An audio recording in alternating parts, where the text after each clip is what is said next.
Chapter 16 दैवासुर संपद विभाग योग। अंदर का देव और अंदर का राक्षस। हर इंसान के भीतर एक युद्ध चल रहा है।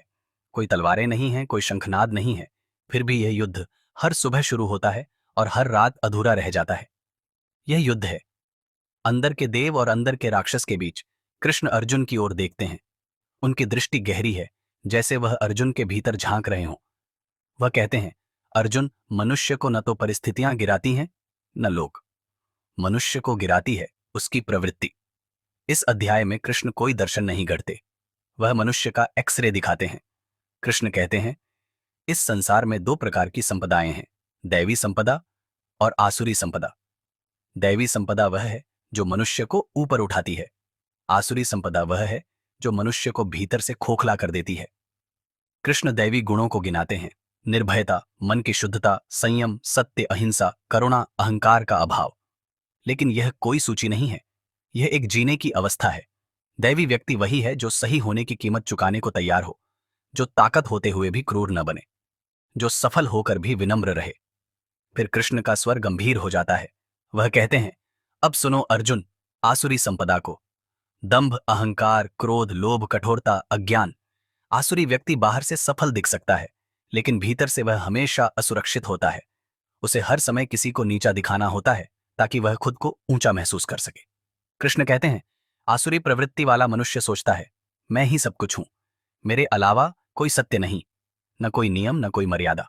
यह व्यक्ति कहता है, जो दिख रहा है वही सच है, जो मिल रहा है वही जीवन है, और यहीं से उसका पतन शुरू होता है। कृष्ण स्पष्ट शब्दों में कहते हैं, आसुरी व्यक्ति को न आत्मा की चिंता होती है, न परिणामों की, न भविष्य की। वह केवल आज की तृप्ति चाहता है और उसी में जलता चला जाता है। आज की दुनिया में यह चित्र और साफ हो गया है, जहां संवेदना को कमजोरी कहा जाता है, ईमानदारी को बेवकूफी और धैर्य को समय की बर्बादी। कृष्ण का संदेश यहां चुभता है, हर चमक सफलता नहीं होती, हर आत्मविश्वास शक्ति नहीं होता। फिर कृष्ण 3 दरवाजों की बात करते हैं, 3 दरवाजे जो नरक की ओर ले जाते हैं। काम, असीमित इच्छा जो कभी भरती नहीं।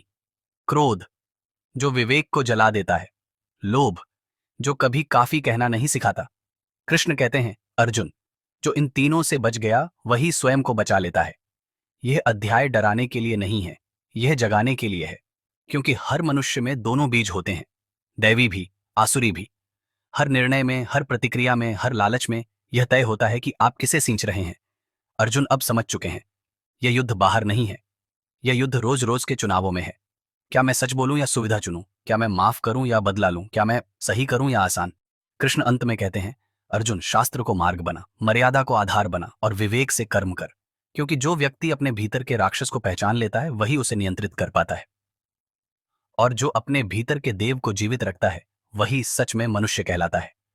अर्जुन अब हल्के हैं, क्योंकि उन्हें दुश्मन मिल गया है और वह बाहर नहीं, अंदर है।